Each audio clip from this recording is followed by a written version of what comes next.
Hi guys, in this video I'm gonna tell you how to turn off online status on Telegram. So when you turn off this, no one will find you that you are online on the internet.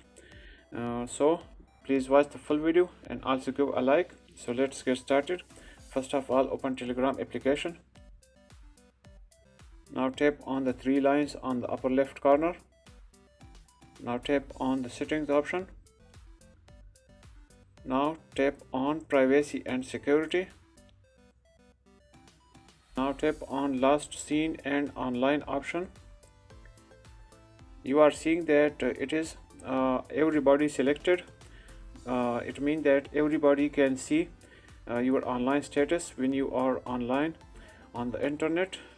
So select nobody, tap on nobody radio button, and then tap on OK it. Now tap on OK. So no one will see you that you are online. So I hope you will like this video, so please go a like and subscribe to this channel. Thanks, goodbye.